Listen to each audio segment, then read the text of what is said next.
Et si je vous disais qu'un singe aux yeux bandés, lançant des fléchettes sur les pages financières d'un journal, pourrait constituer un portefeuille aussi performant que celui soigneusement sélectionné par les meilleurs experts de Wall Street?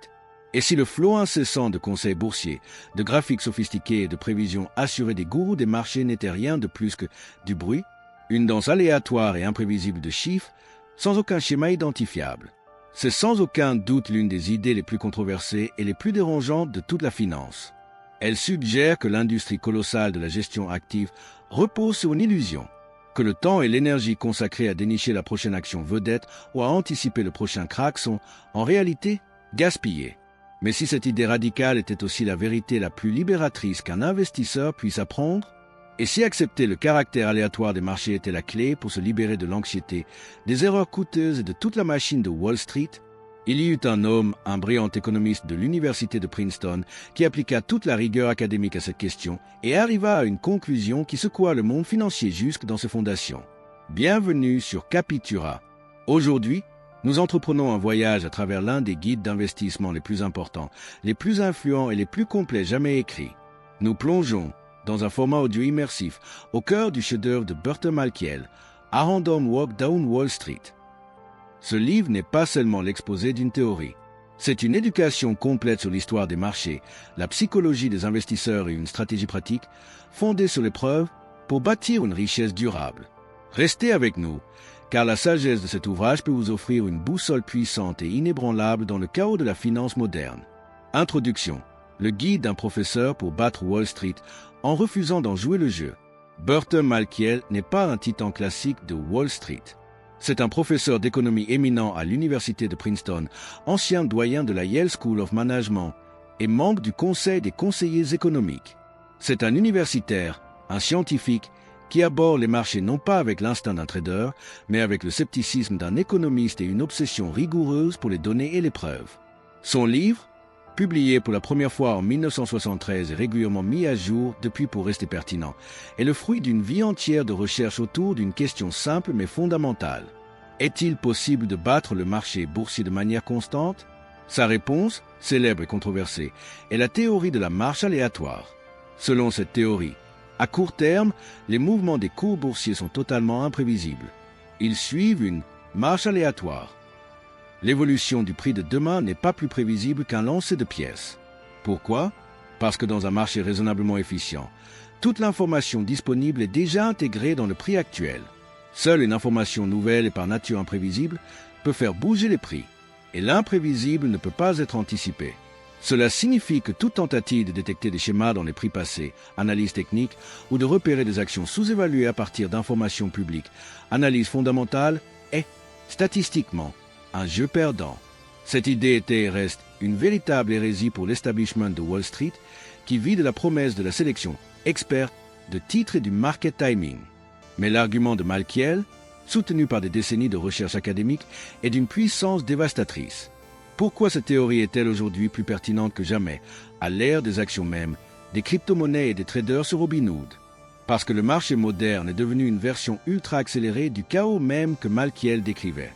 Et son conseil constitue le bouclier ultime. Oh, la théorie de la marche aléatoire est l'arme intellectuelle parfaite contre les armées de des traders et d'analystes de graphiques sur YouTube qui prétendent prédire les mouvements de prix à court terme. Les données de Malkiel montrent clairement qu'il joue à un jeu de hasard, pas de compétences. Oh, son analyse vivante des bulles spéculatives, de la tulipomanie du XVIIe siècle à l'éclatement de la bulle Internet, offre un cadre historique idéal pour comprendre les folies modernes autour des cryptos et des actions mêmes. Elle vous apprend à reconnaître les signaux classiques d'une bulle avant d'être emportée par le FOMO. Sa prescription finale, c'est d'essayer de battre le marché et adopter une stratégie d'achat et de conservation d'un portefeuille largement diversifié de fonds indiciels à faible coût est devenue la pierre angulaire de millions d'investisseurs prospères et le socle du mouvement FIR. A Random Walk Down Wall Street est bien plus qu'un livre sur une théorie. C'est une formation complète pour l'investisseur réunie en un seul volume. Malkiel vous guide à travers l'histoire fascinante des marchés financiers. Il explique les deux grandes théories de la valorisation, la base solide des fondamentaux et le château en l'air de la psychologie. Il démontre les outils des professionnels et montre pourquoi ils échouent si souvent. Puis, il vous propose un guide clair, pratique et progressif pour construire un portefeuille capable de vous accompagner toute une vie. C'est un livre qui respecte votre intelligence. Il ne vous arme pas de conseils à la mode, mais d'une compréhension profonde du fonctionnement réel des marchés. Il vous libère de la tâche impossible consistant à vouloir battre les professionnels et vous offre à la place une stratégie simple, éprouvée et puissante pour gagner sur le long terme. Dans les chapitres qui suivent, nous parcourons l'intégralité de l'argument de Malkiel, de la folie des foules à la sagesse de la diversification. Voici votre cours universitaire d'investissement fondé sur le bon sens. Première partie, les actions et leurs valeurs. Chapitre 1. Fondation solide et château en l'air. Burton Malkiel entame son parcours non pas avec un graphique ou une formule, mais avec une question fondamentale.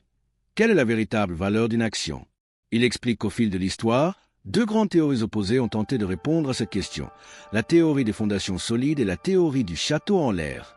La théorie des fondations solides est l'approche classique et rationnelle. Elle affirme que tout investissement, action, obligation ou bien immobilier possède une valeur intrinsèque réelle. Cette valeur correspond à la valeur actuelle de l'ensemble des flux de trésorerie futurs que l'actif est censé générer. Pour une action, cela implique l'analyse des bénéfices de l'entreprise, de ses dividendes, de ses actifs et de ses perspectives de croissance afin d'aboutir à une estimation chiffrée de sa valeur. Le rôle de l'investisseur est alors de calculer cette valeur intrinsèque et d'acheter l'action uniquement lorsque son prix de marché est nettement inférieur. C'est l'univers de l'analyse fondamentale, celui de Benjamin Graham et de Warren Buffett. Le prix d'une action finit toujours par revenir à sa valeur fondamentale. La théorie du château en l'air, en revanche, repose entièrement sur la psychologie. Elle a été formulée de manière emblématique par l'économiste John Maynard Keynes. Selon cette théorie, la valeur d'un actif ne dépend pas de fondations solides, mais de ce que les autres pensent qu'il vaut. L'investisseur gagnant n'est pas celui qui estime le mieux la valeur intrinsèque, mais celui qui anticipe le mieux ce que la foule valorisera prochainement. Keynes comparait cela à un concours de beauté dans un journal. Le but n'était pas de choisir le visage que l'on trouvait le plus beau, mais celui que l'on pensait que la majorité choisirait. Dans cette logique, investir ne consiste pas à calculer la valeur, mais à anticiper la psychologie collective. Il s'agit de bâtir un château en l'air, un récit capable de séduire l'opinion publique et de faire monter les prix, puis de le revendre à plus grand fou avant l'effondrement. C'est le monde du momentum, du récit, du battage médiatique et de la spéculation. Le prix d'une action correspond simplement à ce que les gens sont prêts à payer, indépendamment de toute réalité fondamentale. Malkiel affirme que le marché boursier est une lutte permanente entre ces deux forces. Par moments, la logique des fondations solides domine et le marché agit comme une balance rationnelle. À d'autres moments, notamment lors des phases de manie spéculative, le château en l'air prend le dessus et le marché devient une machine de vote irrationnel. L'investisseur à long terme doit comprendre ces deux dynamiques. Enseignement moderne. Ce cadre est l'outil idéal pour comprendre la fracture philosophique des marchés contemporains. Investisseurs des fondations solides. Ce sont les héritiers modernes de Buffett et Graham. Ils recherchent des entreprises de qualité avec des bénéfices durables et cherchent à les acheter à un prix raisonnable. À long terme, selon eux, la valeur d'Apple ou de Microsoft dépendra de leurs profits, pas du sentiment du marché. Le bâtisseur de châteaux en l'air. Le marché actuel en regorge. Le phénomène des actions même en est l'exemple parfait. GameStop à $400 ne reposait sur aucun fondement économique solide, mais sur une histoire, une communauté et la conviction que d'autres continueraient d'acheter. Il en va de même pour la majorité des crypto-monnaies. Le prix du Dogecoin est un château en l'air, bâti sur des mèmes et des tweets de célébrités. Sa valeur est purement psychologique. Le cadre de Malkiel nous pousse à poser une question essentielle avant tout investissement. Suis-je en train de jouer au jeu des fondations solides ou à celui des châteaux en l'air? Les deux peuvent rapporter, mais le second est bien plus dangereux et exige une maîtrise parfaite du timing et de la psychologie. Pour la plupart des investisseurs, conclut Malkiel, l'approche fondée sur des bases solides reste la voie la plus sûre. Chapitre 2. La folie des foules. Après avoir introduit la théorie du château en l'air, Malkiel nous entraîne dans un voyage à la fois fascinant et terrifiant. Montrons ce qui se produit lorsque cette théorie devient incontrôlable. Ce chapitre retrace les plus grandes bulles spéculatives de l'histoire et constitue une véritable leçon de psychologie collective. Il commence par la plus célèbre d'entre elles, la tulipomanie du XVIIe siècle aux Pays-Bas. Il raconte comment un simple bulle de tulipe rare est devenu un objet de spéculation extrême, s'échangeant parfois à un prix supérieur à celui d'un vaste manoir le long des canaux d'Amsterdam. Des personnes de toutes conditions, marchands, domestiques, marins, abandonnèrent leur travail pour devenir négociants en tulipes. Ils n'achetaient pas pour la beauté des fleurs, mais parce qu'ils croyaient que quelqu'un paierait encore plus cher le lendemain. La bulle éclata, ruinant des milliers de personnes.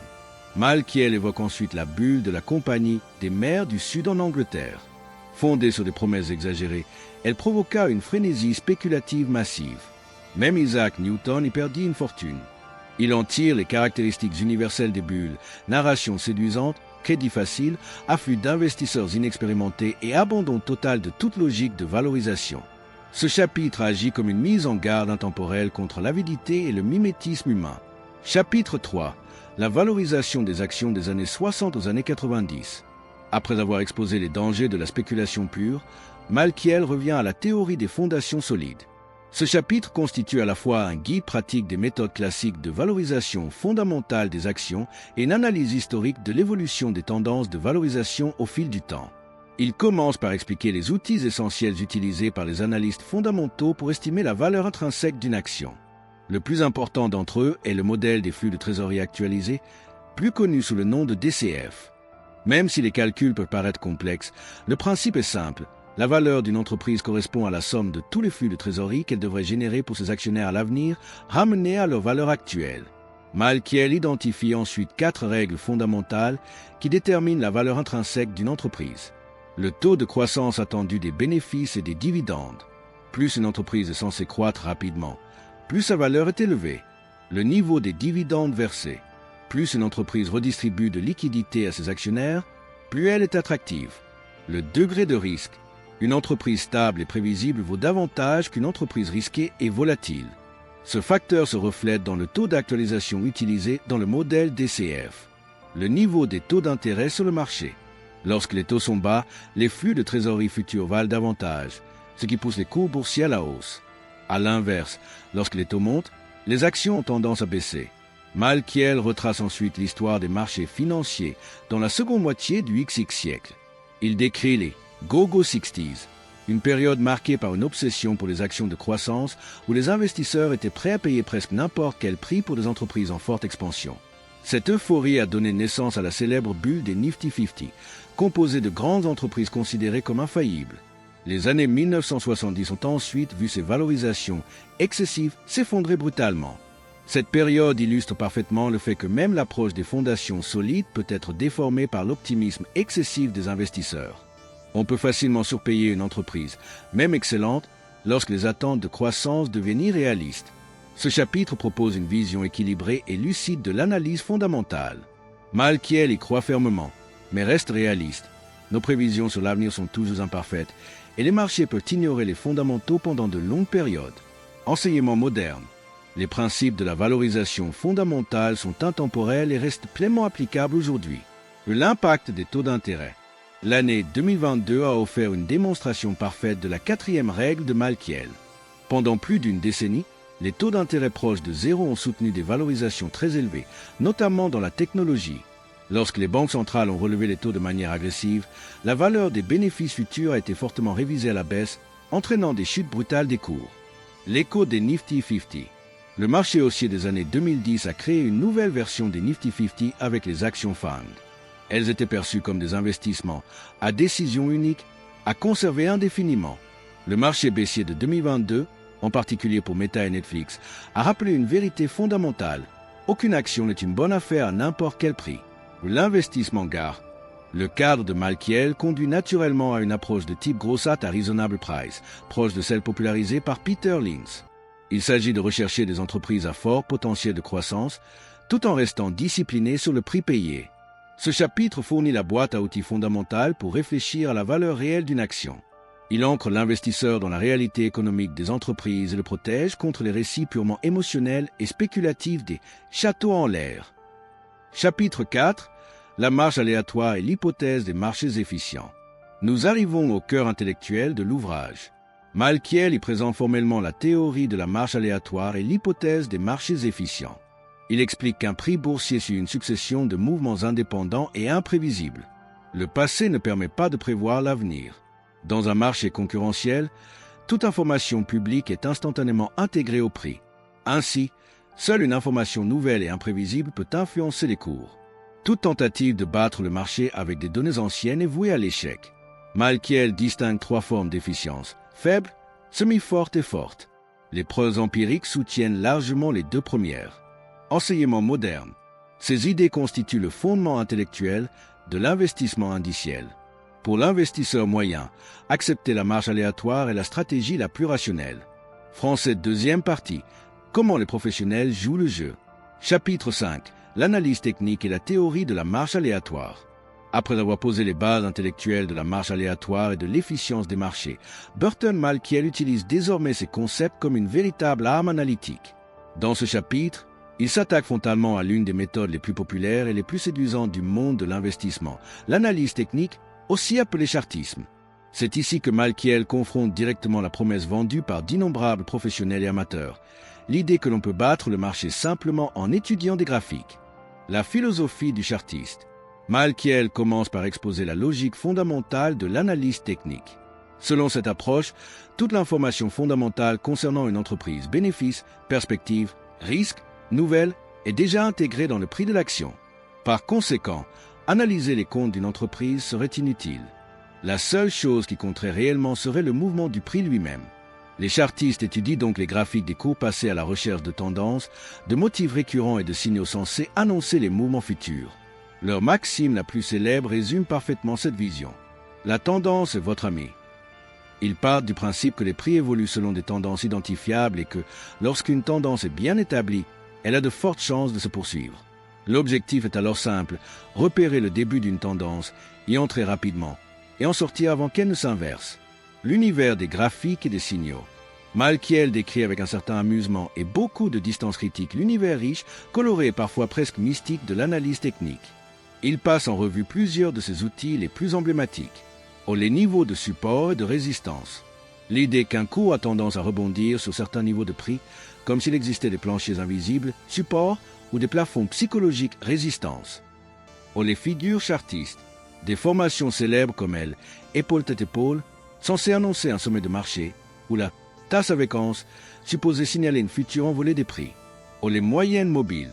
L'une des règles les plus populaires affirme qu'un passage au-dessus de la moyenne mobile à 200 jours constitue un signal d'achat, tandis qu'un passage en dessous serait un signal de vente. Pour de nombreux adeptes, ces outils donnent l'illusion d'une lecture scientifique et rigoureuse des marchés. Les graphiques, couverts de lignes, de couleurs et d'indicateurs, inspirent confiance et donnent le sentiment de maîtriser l'avenir. Le regard sceptique de Malkiel. Mais Malkiel, en tant qu'économiste et chercheur, se montre profondément sceptique face à ces pratiques. Son argument central est simple et implacable. Si la théorie de la marge aléatoire est correcte, alors ces motifs n'ont aucune valeur prédictive réelle. Le cerveau humain est extraordinairement doué pour reconnaître des formes et des schémas. C'est un mécanisme évolutif puissant, mais aussi dangereux. Nous avons tendance à voir des structures là où il n'y a que du hasard. Malkiel compare le chartiste à une personne qui observe le ciel et croit distinguer des animaux ou des visages dans les nuages. Les formes semblent réelles, mais elles n'existent que dans l'esprit de l'observateur. Autrement dit, les motifs sont créés par notre perception, pas par les données elles-mêmes. Ce que dit la recherche académique. Malkiel ne se contente pas d'arguments philosophiques. Il s'appuie sur des décennies d'études empiriques menées par des universitaires du monde entier. Ces recherches ont testé de manière systématique les règles de l'analyse technique, croisement de moyennes mobiles, cassure de tendances, figures graphiques, indicateurs de momentum. Chapitre 6. Analyse fondamentale et théorie de la marge aléatoire. Après avoir démoli l'analyse technique, Malkiel tourne désormais son regard critique vers l'autre grande école de pensée, l'analyse fondamentale. C'est le monde de la théorie de la valeur intrinsèque, qui consiste à rechercher des actions sous-évaluées en analysant les bénéfices, les actifs et les perspectives de croissance d'une entreprise. C'est l'approche de Graham, Buffett et Linz. Malkiel accorde bien plus de respect à l'analyse fondamentale qu'à l'analyse technique. Il reconnaît que le prix d'une action est, à long terme, lié à sa valeur fondamentale. Toutefois, il affirme que battre le marché grâce à l'analyse fondamentale est également extrêmement difficile, voire impossible. C'est l'illustration concrète de la forme semi-forte de l'hypothèse des marchés efficients. Il avance 3 raisons principales expliquant pourquoi l'analyse fondamentale échoue souvent à générer des rendements supérieurs. L'information se diffuse trop rapidement. Aujourd'hui, toute nouvelle information fondamentale, résultats financiers, lancement de produits se propage instantanément à l'échelle mondiale. Lorsque l'investisseur individuel en prend connaissance, les analystes professionnels et les algorithmes ont déjà réagi. L'information est déjà intégrée dans le prix de l'action. Obtenir un avantage informationnel devient extrêmement difficile. Votre analyse peut être erronée. Prévoir les bénéfices futurs d'une entreprise est une tâche incertaine et complexe. Même les meilleurs analystes de Wall Street se trompent régulièrement. Leurs prévisions extrapolent souvent le passé récent et sont continuellement prises de court par des événements imprévus. Le marché peut rester irrationnel longtemps. Même si votre analyse est parfaite et que vous avez identifié une action sous-évaluée, le marché peut ignorer votre raisonnement pendant des années. Une action peut rester sous-évaluée si longtemps que vous abandonnez par frustration. Comme l'a dit Keynes, le marché peut rester irrationnel plus longtemps que vous ne pouvez rester solvable.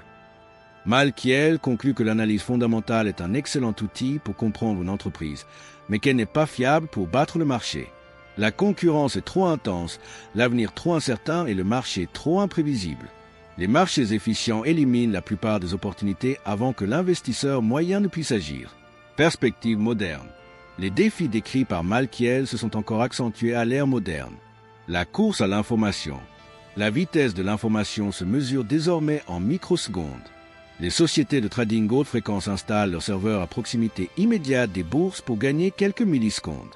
Un investisseur individuel n'a aucune chance de rivaliser. L'essor des fonds fondamentaux.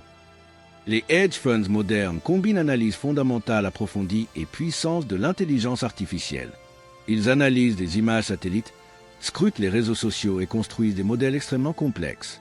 Obtenir un avantage fondamental est devenu presque impossible pour un amateur. Les marchés guidés par les récits. Aujourd'hui, la théorie du château en l'air domine souvent la théorie de la valeur intrinsèque pendant de longues périodes. Des actions comme Tesla peuvent afficher des valorisations déconnectées de leurs fondamentaux, portées par des récits puissants et des leaders charismatiques. Un analyse strictement fondamentale aurait été anéanti. La conclusion de Malkiel n'est pas que les fondamentaux n'ont aucune importance. Il reste l'ancrage de long terme de la valeur d'une action. Mais utiliser des informations publiques pour exploiter des erreurs temporaires de prix est un jeu extrêmement difficile à gagner. Chapitre 7. Les professionnels sont-ils vraiment si bons? Ce chapitre est le « preuve à l'appui » de Malkiel. Après avoir soutenu, sur le plan théorique, que ni l'analyse technique ni l'analyse fondamentale ne peuvent battre le marché de manière constante, il présente désormais les données empiriques sur les performances réelles des investisseurs professionnels, les gérants de fonds payés des millions pour faire ce métier. Il examine les performances à long terme des fonds gérés activement, et les résultats confirment de manière implacable l'hypothèse des marchés efficients. Les données sont massives et proviennent de nombreuses sources académiques, y compris des propres historiques de performance des fonds. Les constats sont sans appel. La grande majorité des fonds sous-performent un indice de marché simple et passif comme le S&P 500 sur toute période longue significative. Sur 10 à 15 ans, entre 80 et 90% des fonds font moins bien que leur indice de référence. Il n'existe aucune persistance de la performance. Les fonds les plus performants d'une décennie ont peu de chances de rester en tête la décennie suivante. Les gagnants changent constamment, ce qui indique que leur surperformance est davantage due à la chance qu'au talent. C'est exactement la conclusion de John Bogle. La raison principale de la sous-performance est simple, les coûts. Les fonds facturent des frais de gestion et supportent des coûts de transaction. Ce poids des coûts constitue un obstacle presque impossible à surmonter durablement. Malkiel développe ici le même raisonnement fondé sur les données que John Bogle dans A Little Book of Common Sense Investing. Il démontre, preuves irréfutables à l'appui, que l'industrie de la gestion active, prise dans son ensemble, est un jeu perdant. Il ne nie pas l'existence de gérants talentueux. Il reconnaît que certains, comme Warren Buffett ou Peter Lynch, ont démontré une véritable compétence sur le long terme. Mais la probabilité pour un investisseur individuel de les identifier à l'avance est infinitésimale. Pour un Peter Lynch, il existe des milliers de gérants médiocres qui sous-performent. Sa conclusion est pragmatique. Puisqu'il est presque impossible de sélectionner le bon gérant et que le gérant moyen est condamné à faire moins bien que le marché après frais, la stratégie la plus logique consiste à se passer des gérants et à investir dans un fonds à faible coût qui réplique mécaniquement l'indice. Perspective moderne. Les preuves avancées par Malkiel se sont encore renforcées avec le temps. Le scorecard SPIVA. Publié régulièrement par S&P Dow Jones Indices, le SPIVA Scorecard est aujourd'hui la référence absolue sur ce sujet. Il montre de façon constante que la majorité des gérants actifs, toutes catégories confondues, ne parviennent pas à battre leurs indices sur le long terme. Le déclin du gérant vedette. L'ère des gérants stars comme Peter Lynch est largement révolue. Le monde financier moderne est dominé par de grandes équipes anonymes et par la montée en puissance des fonds indiciels et des ETF. Le marché est devenu trop compétitif pour qu'un individu conserve durablement un avantage. L'histoire des hedge funds. La même sous-performance apparaît dans l'univers coûteux des hedge funds. Sur la dernière décennie, un simple fonds indiciel S&P 500 à faible coût a largement surpassé le hedge fund moyen, malgré les frais exorbitants de ce dernier. Ce chapitre est un puissant retour à la réalité. Il oblige le lecteur à regarder les données en face et à remettre en question le fondement même de l'investissement actif. Si les professionnels les mieux payés ne peuvent pas battre le marché, pourquoi le pourrions-nous? Troisième partie, la nouvelle technologie de l'investissement. Chapitre 8, la théorie moderne du portefeuille, MPT. Après avoir défendu sa thèse de la marche aléatoire, Malkiel aborde la partie la plus constructive de son ouvrage. S'il est impossible de battre le marché en sélectionnant des actions, comment construire un portefeuille intelligent? Dans ce chapitre, il introduit le pilier de la finance moderne, la théorie moderne du portefeuille, ou MPT. Développée par l'économiste et prix Nobel Harry Markowitz, la MPT est un cadre mathématique visant à maximiser le rendement espéré pour un niveau de risque donné. Son intuition centrale est simple mais puissante, la diversification. Malkiel explique que le risque d'un portefeuille n'est pas la simple moyenne des risques de ses composantes. La diversification fonctionne en combinant des actifs qui n'évoluent pas parfaitement ensemble. Détenir deux actions parfaitement corrélées ne réduit aucunement le risque. En revanche, détenir des actifs non corrélés permet de construire un portefeuille dont le risque est inférieur à celui de chaque actif pris isolément. Il illustre cela par un exemple simple. Imaginez une île avec seulement deux entreprises, un hôtel touristique et un fabricant de parapluies. L'hôtel prospère quand il fait beau, le fabricant quand il pleut. Investir dans une seule de ces entreprises entraîne une forte volatilité. Mais répartir l'investissement entre les deux crée des rendements plus stables et prévisibles. C'est le déjeuner gratuit de la diversification. La MPT transforme ce principe en science.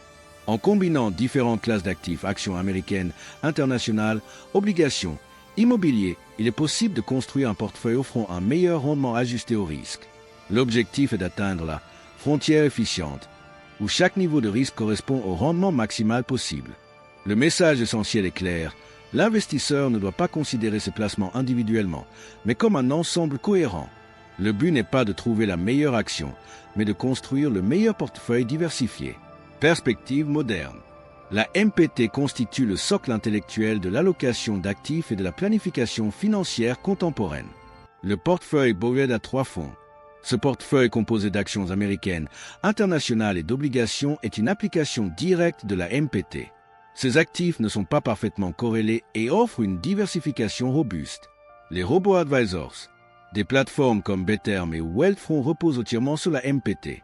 Elles utilisent des algorithmes pour placer les investisseurs sur la frontière efficiente à l'aide d'ETF à faible coût. La diversification dans la crypto. Même dans le monde des crypto-monnaies, la diversification gagne du terrain.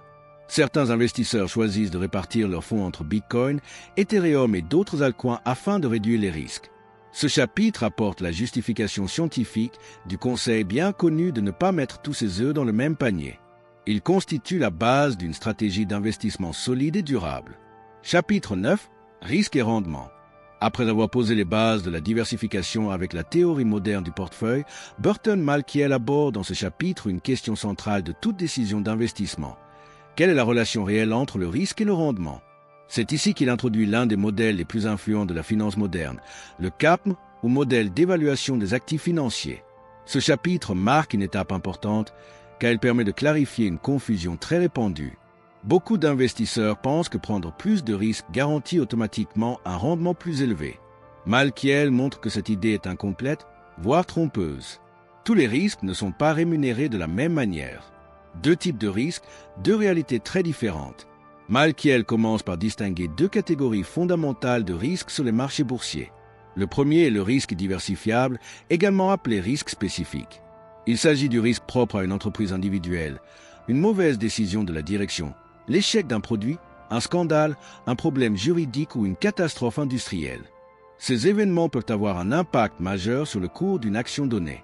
La caractéristique essentielle de ce type de risque est qu'il peut être largement éliminé.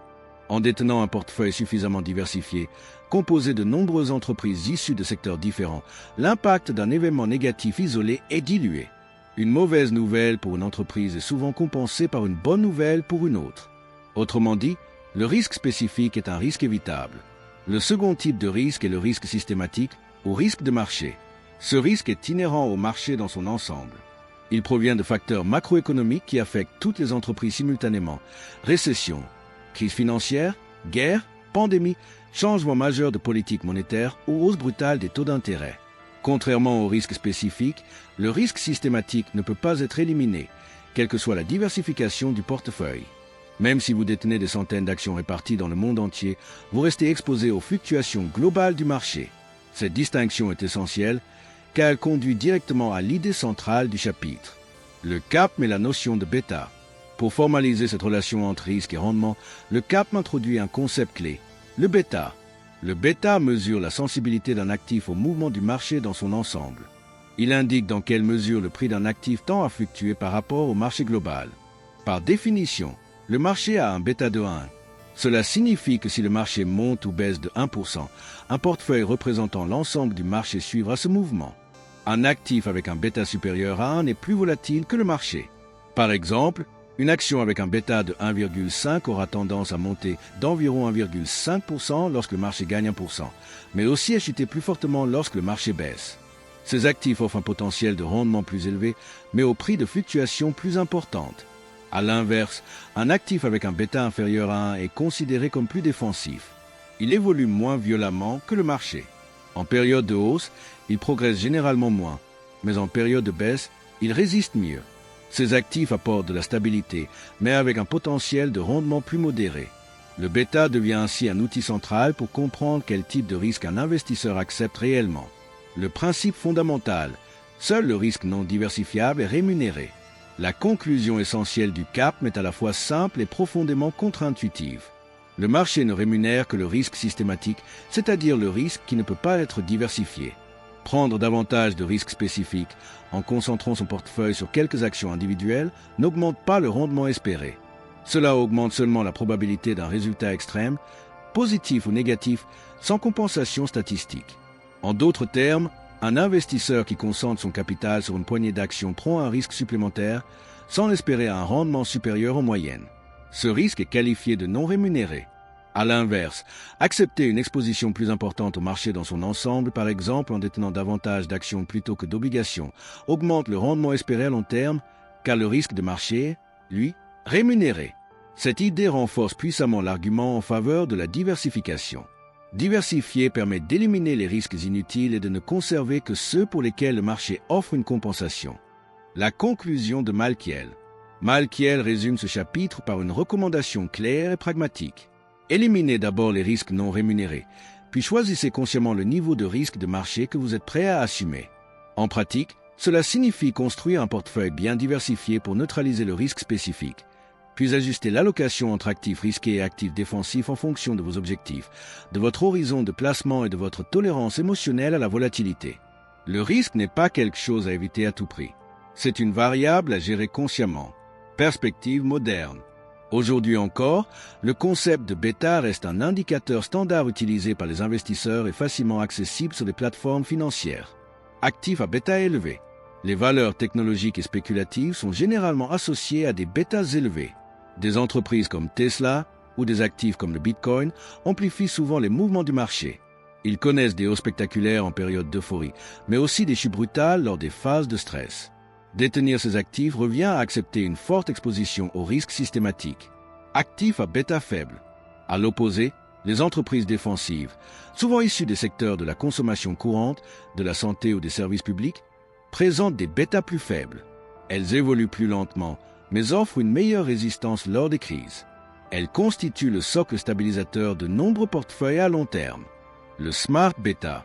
L'industrie financière moderne a développé des ETF Smart Beta qui cherchent à exploiter ces principes de manière systématique. Ces fonds construisent des portefeuilles en fonction de facteurs comme la faible volatilité, la qualité ou la valeur, afin d'optimiser le rapport risque-rendement tout en restant largement diversifié. Ce chapitre nous enseigne une leçon essentielle. Le risque n'est pas monolithique. L'investisseur avisé ne cherche pas à éliminer tout risque, mais à comprendre lequel il prend, pourquoi il le prend et s'il est réellement rémunéré pour cela. C'est cette compréhension qui transforme l'investissement d'un pari incertain en une stratégie réfléchie et durable. Chapitre 10. Finances comportementales. Après avoir exposé la logique de l'efficience des marchés, Burton Malkiel s'attaque ici à ce qui semble être son plus grand point faible, l'irrationalité humaine. Car si les marchés sont composés d'êtres humains, et si ces êtres humains sont imparfaits, alors comment le marché pourrait-il être parfaitement rationnel? C'est précisément cette question qui a donné naissance à un champ de recherche fascinant, la finance comportementale. Cette discipline se situe à la frontière de l'économie et de la psychologie. Elle ne cherche pas à décrire comment les investisseurs devraient se comporter, mais comment ils se comportent réellement. Malkiel reconnaît d'emblée une chose essentielle. Le modèle classique de l'efficience des marchés repose sur une hypothèse irréaliste, celle d'investisseurs parfaitement rationnels, froids et logiques, presque mécaniques. Dans la vraie vie, nous sommes tout l'inverse. Nous ressentons la peur, l'avidité, l'orgueil, le regret. Et ces émotions influencent profondément nos décisions financières. L'irrationalité n'est pas un accident, elle est systématique. L'apport fondamental de la finance comportementale est de montrer que les erreurs humaines ne sont pas aléatoires. Elles suivent des schémas prévisibles, appelés biais cognitifs. Ces biais affectent aussi bien les investisseurs amateurs que les professionnels expérimentés. Malkiel passe en revue les plus importants, car les comprendre est une condition essentielle pour éviter de tomber dans leur piège. 1. L'excès de confiance. L'excès de confiance est peut-être le biais le plus répandu et le plus dangereux. La majorité des individus se perçoivent comme meilleurs que la moyenne, meilleurs conducteurs, meilleurs décideurs, meilleurs investisseurs. Cette illusion est statistiquement impossible, mais psychologiquement très puissante. En finance, cet excès de confiance pousse les investisseurs à trader trop fréquemment, à sous-estimer les risques et à croire qu'ils peuvent battre le marché grâce à leur intelligence ou leur intuition. De nombreuses études montrent que plus un investisseur trade, plus sa performance tend à se détériorer. L'excès de confiance crée un cercle vicieux. Quelques succès initiaux renforcent l'ego, ce qui conduit à prendre encore plus de risques jusqu'à l'erreur majeure. 2. Le comportement grégaire. L'être humain est un animal social. Nous cherchons la sécurité dans le groupe. En finance, cela se traduit par le comportement grégaire. Acheter ce que tout le monde achète, vendre ce que tout le monde vend. Ce biais est à l'origine de la plupart des bulles spéculatives. Lorsque les prix montent et que tout le monde gagne de l'argent, la pression psychologique pour rejoindre le mouvement devient énorme. Ne pas participer donne l'impression de rater une opportunité unique. Malkiel souligne que ce comportement est profondément irrationnel, mais émotionnellement compréhensible. Pourtant, l'histoire montre que suivre la foule mène souvent à acheter cher et à vendre dans la panique. 3. L'aversion aux pertes. Les recherches en psychologie montrent que la douleur d'une perte est environ 2 fois plus intense que le plaisir d'un gain équivalent. Cette asymétrie émotionnelle a des conséquences majeures sur le comportement des investisseurs. L'aversion aux pertes pousse à conserver trop longtemps des investissements perdants, dans l'espoir qu'ils remontent afin d'éviter de reconnaître une erreur. À l'inverse, elle incite à vendre trop tôt les investissements gagnants pour sécuriser un profit et éviter le stress de le voir disparaître. Ce biais conduit à une gestion inefficace du portefeuille et à des décisions contraires à toute logique rationnelle. 4. Le biais de confirmation. Le biais de confirmation nous pousse à rechercher les informations qui confirment nos croyances existantes et à ignorer celles qui les contredisent.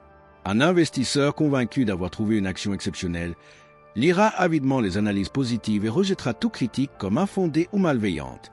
Ce biais enferme l'investisseur dans une bulle informationnelle, réduisant sa capacité à évaluer objectivement les risques. Malkiel insiste sur le fait que ce mécanisme est particulièrement dangereux dans un environnement médiatique saturé d'opinions. 5. L'effet d'ancrage. L'effet d'ancrage se manifeste lorsque nous accordons une importance excessive à une information initiale, souvent arbitraire. En investissement, le prix d'achat d'une action devient fréquemment un point de référence psychologique. Un investisseur refuse de vendre une action en perte parce qu'il attend qu'elle revienne à son prix d'achat. Ce comportement empêche une réévaluation rationnelle de la situation. Le marché, lui, n'a aucune mémoire. Le prix passé n'a aucune importance pour la valeur future. Irrationalité et inefficience, une conclusion nuancée. Ces biais créent bel et bien des inefficiences temporaires sur les marchés. Des actifs peuvent être surévalués ou sous-évalués pendant un certain temps à cause des émotions collectives. Mais Malkiel insiste sur un point crucial. Identifier ces biais ne signifie pas pouvoir en tirer profit de manière constante. Pourquoi? Parce que ces mêmes biais affectent aussi l'investisseur qui tente de les exploiter. De plus, une bulle peut continuer bien plus longtemps que prévu, et parier contre elle peut être ruineux. La conclusion de ce chapitre est donc équilibrée. Le marché n'est pas parfaitement efficient, mais il est suffisamment efficient pour rendre toute tentative de surperformance régulière extrêmement risquée. Chapitre 11. Peut-on battre le marché? Ce chapitre constitue la conclusion théorique de l'ouvrage. Malkiel y rassemble l'ensemble des arguments, données et observations présentés jusque-là afin de répondre à la question centrale qui obsède tous les investisseurs. Est-il possible de battre le marché de façon régulière? Sa réponse est claire, honnête et volontairement nuancée. Probablement pas. Un récapitulatif sans complaisance. Malkiel commence par résumer les faits établis. Analyse technique. Les études académiques sont unanimes. L'analyse graphique, les tendances, les figures chartistes n'offrent aucun pouvoir prédictif durable. Une fois les coûts de transaction pris en compte, l'analyse technique devient un jeu perdant. Analyse fondamentale. L'analyse fondamentale repose sur des bases solides. La valeur d'une entreprise dépend de ses bénéfices futurs. Mais dans un marché hautement compétitif, où l'information est diffusée instantanément, obtenir un avantage informationnel durable est extrêmement difficile.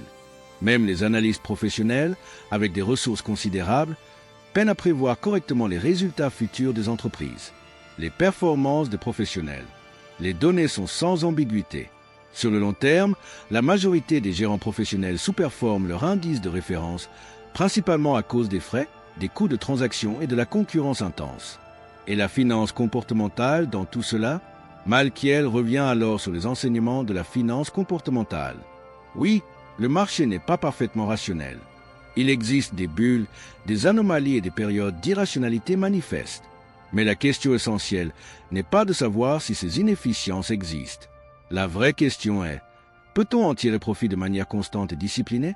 Sur ce point, Malkiel reste sceptique. Les anomalies ont tendance à disparaître dès qu'elles sont identifiées et exploitées. Plus une stratégie devient populaire, plus elle perd de son efficacité. Chercher à battre le marché contribue souvent à le rendre plus efficient. Une conclusion pragmatique et humble. Malkiel ne prétend pas qu'il est absolument impossible de battre le marché. Il reconnaît qu'une poignée d'investisseurs exceptionnellement disciplinés, patients et talentueux ont réussi à le faire. Mais pour l'immense majorité des investisseurs, particuliers comme professionnels, l'effort est coûteux, stressant et largement vain. Les probabilités sont clairement défavorables. La stratégie la plus rationnelle consiste donc à acheter le marché dans son ensemble à l'aide de fonds indiciels à faible coût. Ce n'est pas la stratégie la plus excitante. Elle ne promet pas de gains rapides ni d'histoires spectaculaires. Mais c'est celle qui maximise les chances de succès à long terme. Perspective moderne. La domination de l'investissement passif. Depuis la publication du livre, l'investissement passif a connu une ascension spectaculaire. Des milliers de milliards ont quitté la gestion active pour rejoindre les fonds indiciels et les ETF à faible coût. Les investisseurs votent avec leur capital et confirment la thèse de Malkiel. Un défi lancé aux stock pickers modernes. À l'ère des applications de trading et des réseaux sociaux, ce chapitre agit comme un avertissement clair. La culture moderne du stock picking repose souvent sur l'illusion de contrôle et la surestimation de ses propres capacités. Malkiel pose une question simple et dérangeante. Si même les professionnels échouent, pourquoi penser faire mieux? Les exceptions qui confirment la règle. Les rares succès spectaculaires, certains investisseurs précoces dans Tesla ou Bitcoin sont les exceptions qui confirment la règle. Pour chaque gagnant mis en avant, des milliers d'autres ont subi de lourdes pertes. La stratégie de Malkiel ne cherche pas à gagner à la loterie. Elle vise à garantir une participation durable à la croissance globale de l'économie. Ces deux chapitres ferment la boucle intellectuelle du livre. Il rappelle que l'investissement est moins une question de prédiction que de comportement, moins une affaire de génie que de discipline, et moins une course contre le marché qu'un exercice de patience face au temps. C'est là toute la sagesse de la marche aléatoire. Quatrième partie, guide pratique pour investisseurs. Chapitre 12, investir selon le cycle de vie. Après avoir démontré, preuve à l'appui, que tenter de battre le marché est une entreprise hasardeuse, Burton Malkiel aborde enfin la question la plus concrète pour l'investisseur ordinaire. Comment investir intelligemment tout au long de sa vie? Ce chapitre marque un tournant pratique dans le livre. Il ne s'agit plus de théorie financière abstraite, mais de décisions réelles, adaptées à l'âge, à la situation personnelle et aux objectifs de chacun. L'idée centrale est simple, il n'existe pas de portefeuille universel. La bonne stratégie d'investissement dépend du moment de la vie dans lequel on se trouve. Ce qui est raisonnable à 25 ans peut être dangereux à 65 ans, et inversement. La clé réside dans l'adaptation de l'allocation d'actifs au temps disponible, à la capacité à générer des revenus futurs et à la tolérance au risque. Le temps, l'actif le plus sous-estimé. Malkiel insiste d'emblée sur un point fondamental. Le temps est l'actif le plus précieux de l'investisseur. Plus on est jeune, plus on dispose de temps pour absorber les chocs, traverser les crises et bénéficier de la croissance économique. À l'inverse, à mesure que l'on avance en âge, le temps devient une ressource rare et les erreurs coûtent plus cher. Investir selon le cycle de vie revient donc à gérer intelligemment ce capital temps. Le jeune investisseur, bâtir la croissance. Pour le jeune investisseur, généralement dans la vingtaine ou la trentaine, la situation est particulièrement favorable. Il dispose de deux avantages majeurs. Un horizon d'investissement long et une capacité future de revenus encore intacte. Cela signifie qu'il peut se permettre de prendre davantage de risques, car une baisse des marchés n'est pas une catastrophe, mais une opportunité d'achat.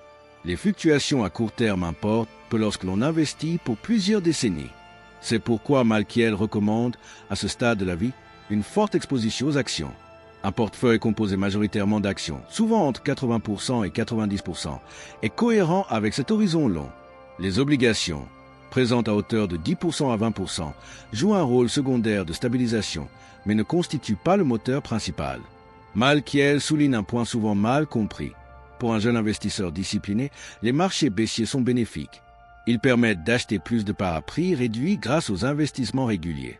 Le véritable risque à cet âge n'est pas la volatilité, mais l'inaction, la peur ou l'abandon prématuré du plan. L'investissement automatique, une discipline fondatrice.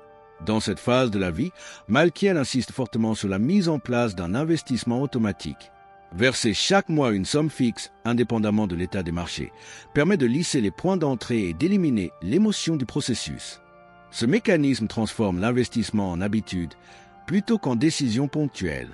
Il protège le jeune investisseur de ses propres impulsions et favorise une discipline durable essentielle pour bénéficier pleinement de l'intérêt composé. Le milieu de carrière, équilibrer croissance et sécurité. À mesure que l'investisseur entre dans le milieu de sa carrière, généralement entre 40 et 50 ans, sa situation évolue.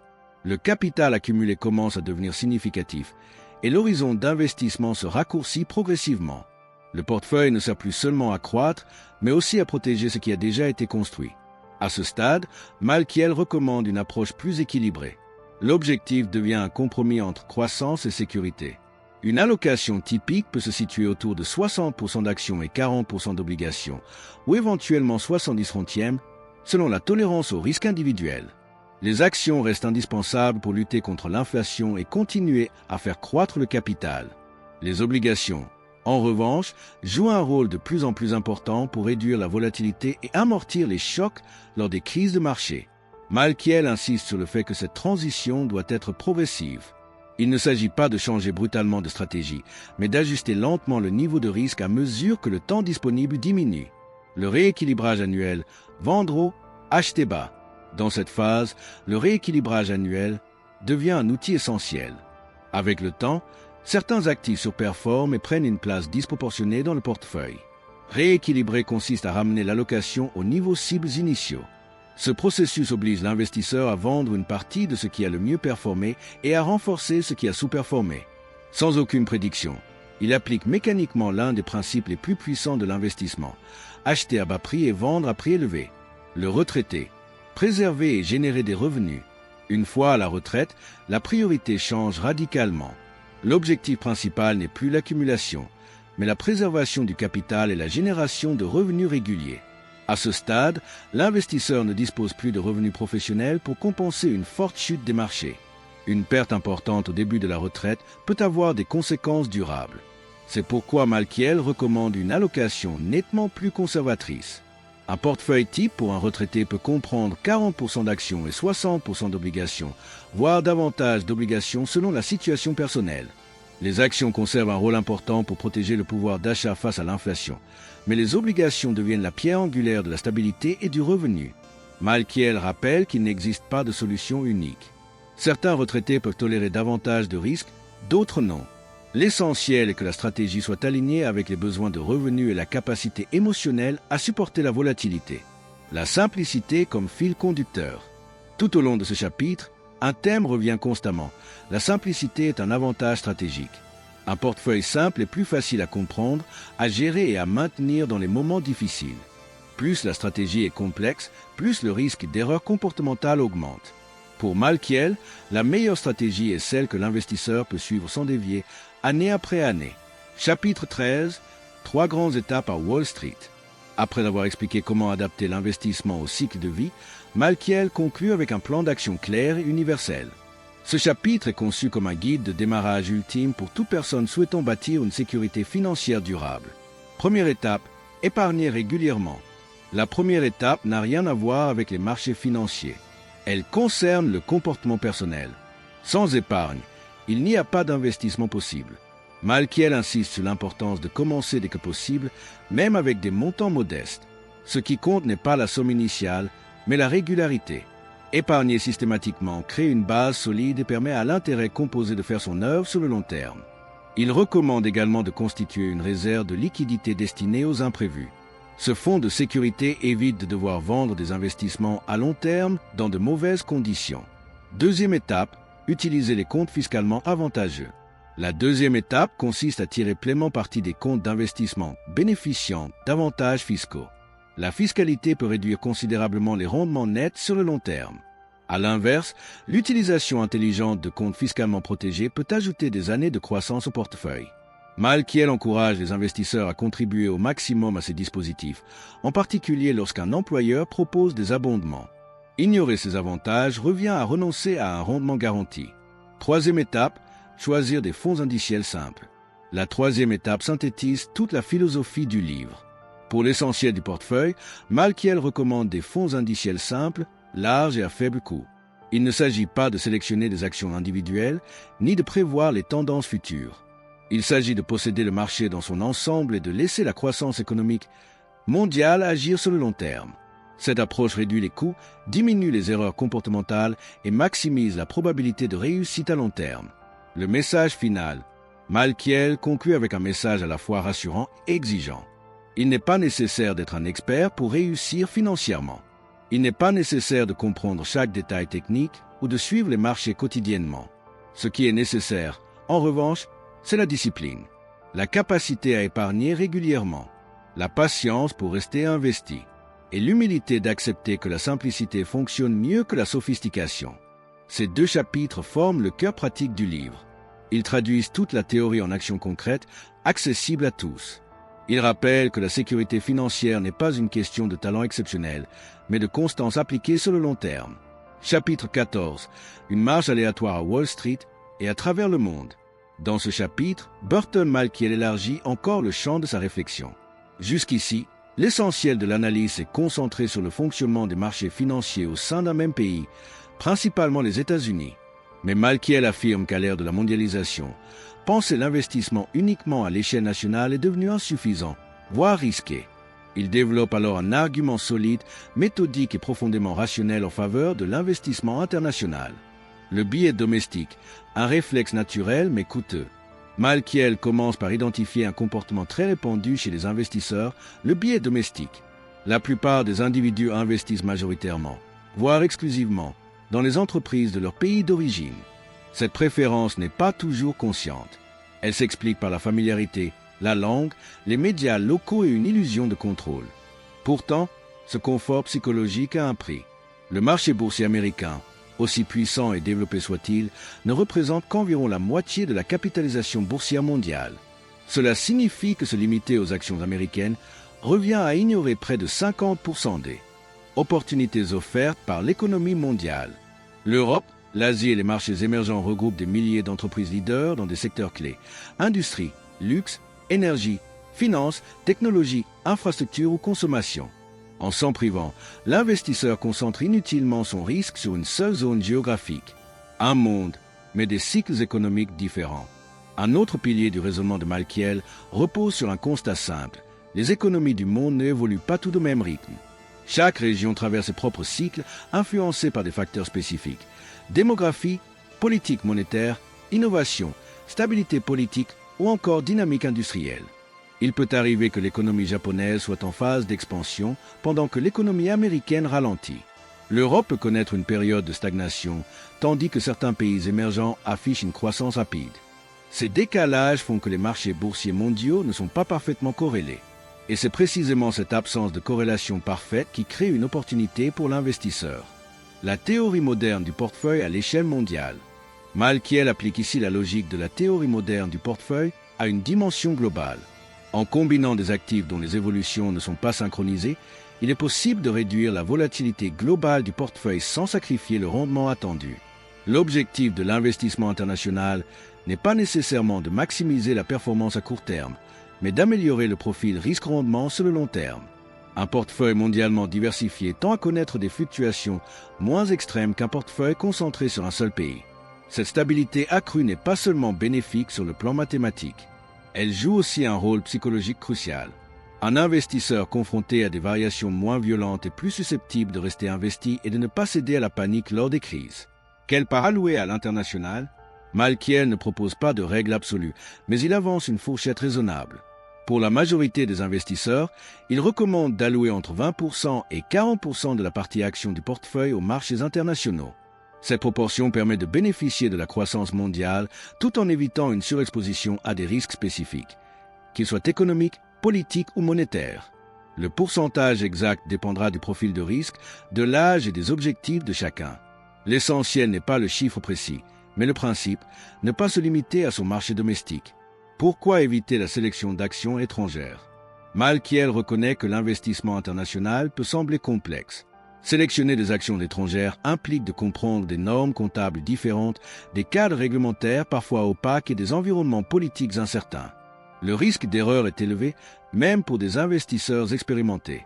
C'est pourquoi il déconseille fortement la sélection individuelle d'actions étrangères pour l'investisseur moyen. La solution logique et efficace consiste à utiliser des fonds indiciels internationaux ou des ETF à faible coût. Un fonds Total International offre une exposition à des milliers d'entreprises de pays développés et émergents en un seul produit simple. L'investisseur n'a pas besoin de prévoir quels pays ou quelles entreprises surperformeront. Il se contente de posséder l'ensemble du marché mondial. Élargir l'horizon mental de l'investisseur. Ce chapitre ne se limite pas à une recommandation technique. Il invite à un changement de perspective. Dans une économie mondialisée, où les chaînes de valeur traversent les continents et où les multinationales réalisent leurs revenus dans plusieurs régions du monde, un portefeuille exclusivement national est déconnecté de la réalité économique. La diversification mondiale devient alors non pas une option sophistiquée, mais la norme de l'investisseur avisé. Perspective moderne. L'essor des ETF mondiaux. Depuis la publication du livre, l'accès à la diversification mondiale s'est considérablement simplifié. Des ETF comme le Vanguard Total World Stock ETF, VT, permettent d'investir dans l'ensemble du marché boursier mondial en un seul clic à des coûts extrêmement bas. Ces outils incarnent parfaitement la philosophie de Malkiel, simplicité, diversification et discipline. La décennie perdue aux États-Unis. L'histoire récente fournit un exemple frappant des bénéfices de la diversification mondiale. Les années 2000 ont été une période difficile pour le marché américain, avec des rendements faibles voire négatifs. Dans le même temps, les marchés émergents ont connu une croissance spectaculaire.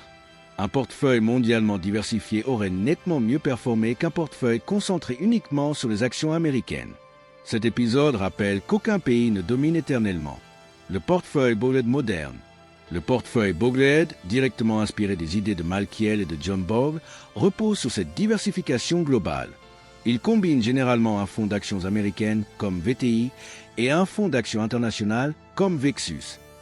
Simple, robuste et peu coûteux, il illustre parfaitement l'application pratique des principes développés dans ce chapitre. Chapitre 15, le grand final.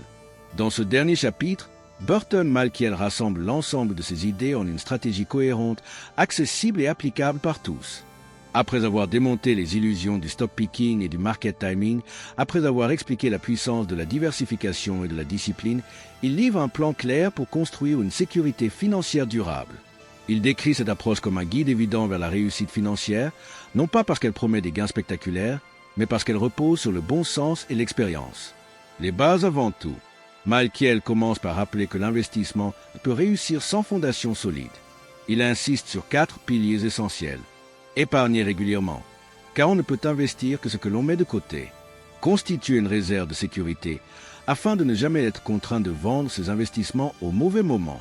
Éliminer les dettes coûteuses, dont les intérêts élevés détruisent toute tentative de création de richesse. Se protéger par des assurances, pour éviter qu'un événement imprévu n'anéantisse des années d'efforts. Ces étapes ne sont pas spectaculaires, mais elles sont indispensables. 2 approches simples pour investir. Une fois ces bases en place, Malkiel propose 2 stratégies d'investissement, toutes deux fondées sur l'indexation. La solution tout en un. La première est la solution la plus simple possible, un fonds à date cible. Ce type de fonds gère automatiquement l'allocation entre actions et obligations, assure une diversification mondiale et effectue le rééquilibrage au fil du temps. À mesure que l'investisseur approche de la retraite, le fonds devient plus conservateur. C'est une solution idéale pour ceux qui souhaitent investir sans y consacrer du temps ou de l'énergie mentale. Le portefeuille indiciel personnalisé.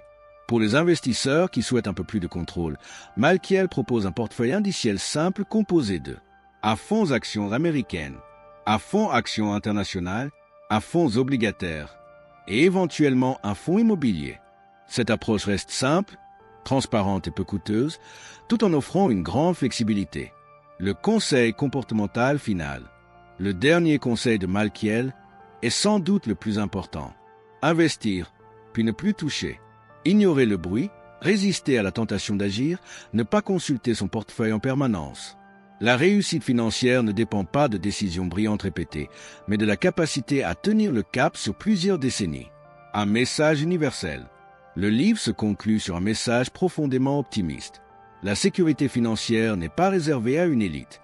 Elle est accessible à tous ceux qui acceptent la simplicité, pratiquent la discipline et pensent sur le long terme. Dans un monde bruyant, rapide et saturé de distractions, la véritable sagesse consiste souvent à ne rien faire de plus que ce qui est nécessaire. Ce grand final referme la boucle. Après une longue marche aléatoire à travers les marchés, Malkiel nous rappelle une vérité essentielle. Le succès en investissement ne vient pas de la prédiction, mais de la constance. Regard moderne. S'il observait les marchés financiers d'aujourd'hui, Burton Malkiel ressentirait sans doute un double sentiment, à la fois de confirmation et de préoccupation. D'un côté, les données empiriques accumulées depuis des décennies n'ont cessé de valider le cœur de sa thèse. Les marchés sont devenus toujours plus rapides, plus compétitifs et plus efficaces. De l'autre, il verrait avec inquiétude l'explosion d'une spéculation excessive, alimentée par des outils technologiques puissants qui amplifient nos pires biais psychologiques. Une efficacité de marché renforcée. Malkiel commencerait probablement par constater que le monde financier moderne fonctionne encore plus comme une machine de traitement de l'information que lors de la première publication de son ouvrage. Aujourd'hui, les nouvelles économiques sont intégrées au prix en quelques millisecondes. Les algorithmes de trading haute fréquence analysent des flux de données gigantesques. Les fonds quantitatifs exploitent l'intelligence artificielle et la concurrence mondiale est permanente. Dans un tel environnement, l'idée qu'un investisseur individuel puisse trouver une information publique non encore intégrée dans les prix relève presque de la fiction. Les écarts de valorisation sont corrigés très rapidement et toute stratégie découverte finit par être copiée, arbitrée, puis neutralisée. Pour Malkiel, cette réalité renforcerait un constat fondamental. La recherche de l'alpha est devenue encore plus difficile qu'avant. Les résultats publiés par les rapports Spiva, année après année, montreraient à ses yeux une confirmation implacable. La majorité écrasante des gestionnaires actifs continue d'échouer à battre leurs indices de référence sur le long terme malgré des moyens colossaux. La mort de l'illusion du génie financier. Malkiel observerait aussi le déclin du mythe du gestionnaire star. Dans le passé, quelques figures emblématiques donnaient l'illusion que le talent individuel pouvait triompher durablement du marché. Aujourd'hui, la finance est dominée par de grandes équipes anonymes, des processus standardisés et des modèles mathématiques complexes. Ce n'est pas que l'intelligence est disparue, mais elle est désormais banalisée. Quand tout le monde dispose d'analystes brillants, de superordinateurs et de données massives, l'avantage compétitif s'évapore. Ce qui reste, ce sont les coûts, et ils jouent toujours contre l'investisseur. Une inquiétude majeure, la spéculation amplifiée par la technologie. Mais là où Malkiel serait profondément préoccupé, c'est dans l'évolution du comportement des investisseurs.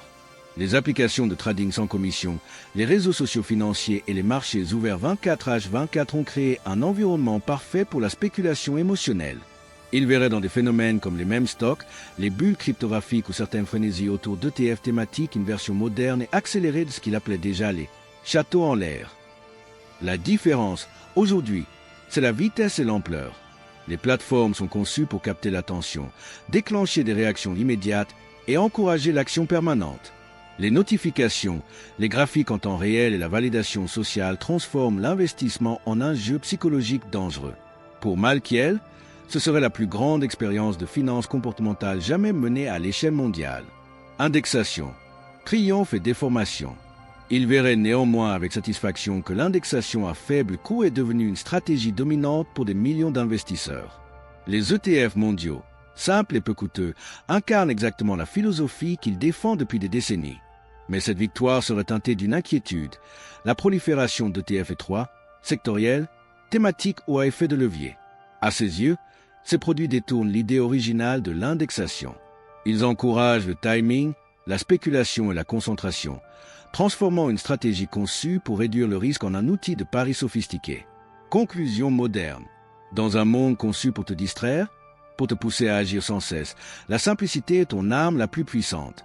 Plus les marchés deviennent complexes, rapides et bruyants, plus la discipline, la patience et la clarté deviennent précieuses. La stratégie gagnante n'est pas celle qui promet le plus, mais celle qui te protège de toi-même. Réflexion finale, 10 étapes intemporelles sur la marche aléatoire. En arrivant au terme de notre promenade le long de Wall Street aux côtés de Burton Malkiel, nous ne repartons pas avec une simple théorie financière. Nous repartons avec une philosophie de vie appliquée à l'investissement. C'est une vision ancrée dans la rigueur académique, nourrie par l'histoire des marchés et guidée par un profond bon sens. Une stratégie pensée non pas pour les initiés ou les génies, mais pour toute personne désireuse de construire son avenir financier avec lucidité, humilité et constance. Voici comment condenser cette sagesse en 10 étapes intemporelles. 1. Faire confiance à la marche aléatoire. Accepter une vérité fondamentale. Les mouvements à court terme des marchés sont imprévisibles. Renoncer à l'illusion de pouvoir battre le marché par le stock picking ou le market timing. Cette acceptation n'est pas un renoncement. C'est le premier pas vers une maturité financière réelle, fondée sur la probabilité plutôt que sur l'ego. 2. Reconnaître la folie des foules. L'histoire financière est une succession de bulles spéculatives. Étudiez-les. Apprenez à reconnaître les signaux d'alerte. Un récit séduisant, une promesse de richesse rapide, l'arrivée massive de nouveaux investisseurs et l'abandon total des notions de valorisation. Comprendre ces mécanismes est votre meilleure défense contre le FOMO et les décisions irréfléchies. 3. La diversification est le seul repas gratuit. La diversification est l'outil le plus puissant pour réduire le risque sans sacrifier le rendement attendu. Détenez un large éventail d'actifs. Actions américaines, actions internationales, obligations, immobilier. Un portefeuille diversifié est plus résilient, plus stable et mieux armé face à l'incertitude. 4. Gérer le risque. C'est la seule chose que vous contrôlez. Vous ne contrôlez ni les rendements, ni les cycles économiques, ni les crises. Mais vous contrôlez votre niveau de risque. Votre allocation entre actions et obligations est la décision d'investissement la plus importante de votre vie. Elle détermine non seulement votre rendement futur, mais aussi votre capacité à rester investi quand tout vacille. 5. Les coûts comptent toujours. Les règles de l'arithmétique sont implacables. Chaque euro payé en frais est un euro qui ne travaille pas pour vous. Plus les coûts sont bas, plus votre part du rendement du marché est élevée. Les fonds indiciels à faible coût sont l'outil le plus efficace pour respecter ce principe fondamental. 6. Votre comportement est votre plus grand ennemi. La plupart des erreurs d'investissement ne viennent pas d'un manque d'intelligence, mais d'un manque de maîtrise émotionnelle. Surconfiance, mimétisme, aversion aux pertes, ces biais conduisent à des erreurs systématiques. En investissement, le tempérament est plus important que le talent. 7. Ayez foi dans la croissance à long terme de l'économie. À long terme, les marchés progressent grâce à l'innovation humaine, à la productivité et à la croissance des bénéfices. Faites confiance à cette trajectoire ascendante. La volatilité de court terme est le prix à payer pour les rendements de long terme. 8. Épargnez tôt et investissez automatiquement. Le temps est l'allié le plus puissant de l'investisseur. L'intérêt composé agit lentement, mais de manière spectaculaire. Commencez tôt. Automatisez vos investissements. Éliminez l'émotion du processus. 9. Privilégiez la simplicité. Un portefeuille simple composé de quelques fonds indiciels globaux est supérieur à un portefeuille complexe rempli d'actions individuelles, de fonds actifs et de produits exotiques. La simplicité favorise un meilleur comportement. Et un meilleur comportement conduit à de meilleurs résultats. 10. Tenez le cap. C'est la clé ultime du succès. Une fois votre plan établi, ayez la force mentale de le suivre à travers les cycles haussiers et baissiers. Le marché testera votre patience. Ceux qui tiennent la distance sont récompensés. Comment appliquer ces principes dès aujourd'hui? Malkiel rend l'application de ces idées remarquablement simple. Déterminez votre tolérance au risque et choisissez votre allocation action-obligation à l'aide du modèle de cycle de vie. Ouvrez un compte auprès d'un courtier à faible coût. Construisez votre portefeuille avec quelques fonds indiciels larges et peu coûteux, par exemple un fonds action mondial et un fonds obligataire mondial. Mettez en place des versements automatiques depuis votre revenu. En suivant ces étapes, vous n'improvisez pas. Vous appliquez une stratégie éprouvée, fondée sur des décennies de données et d'expériences humaines. Vous avez emprunté la marche aléatoire. Et sur le long terme, vous avez gagné le jeu. Si tu veux, je peux maintenant harmoniser tous les chapitres pour une lecture audio continue, adapter ce texte pour Capitura France Canada Europe ou préparer l'outro CTA parfaitement synchronisé avec la musique.